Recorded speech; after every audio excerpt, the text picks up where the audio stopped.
When you've spent as much time as I have in the dark and uncaring sub-basement of the lower echelons of the YouTube retro gaming community, tempers fray.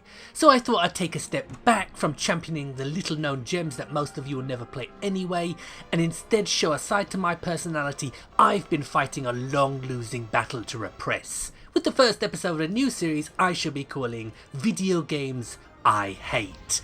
And somewhat disturbingly, quite a few titles suddenly spring to mind, all vying for my attention like a bunch of overexcited puppies. But there was only ever going to be one game I could start this new venture off with, and that's the truly god-awful virtual Hydlide on the Sega Saturn. But before I bend the game over my ornate writing desk and give it 6 of the best, and it's worth watching so don't go anywhere, I think a quick history lesson is called for, because I didn't plonk $39.99 on the counter back in the year of our Lord 1996 on a whim. I had some inkling that this was a long-running and respected franchise that, like groping girls on the subway, was being enjoyed exclusively by the Japanese. But one game on the Mega Drive did escape to the West and received very respectable review scores from magazines of the day.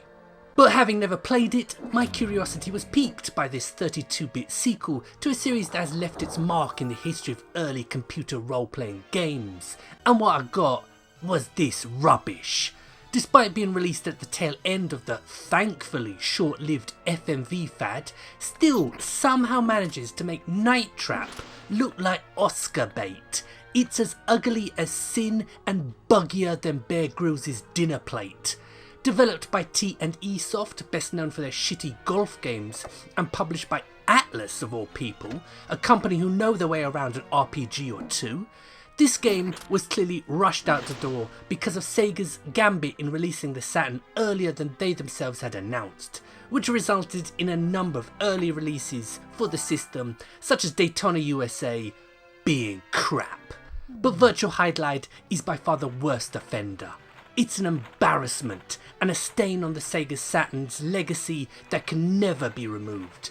It tarnished the Sega brand back in '95 and killed off a popular and promising RPG franchise that, if things had been different, may have found a whole new audience hungry for role-playing games following Final Fantasy VII's worldwide success. Unfortunately, there was no coming back from this garbage. And with this video, I hammer home the final nail into its coffin and condemn it to video game hell, along with everything released by Tiger Electronics. But who will be joining them in the depths of Hades? Well, stay tuned for episode 2, where I will royally piss off a large contingent of fanboys. So my name's Gray, you've been watching Consoletronics. More videos up soon. So thanks for watching, and goodbye.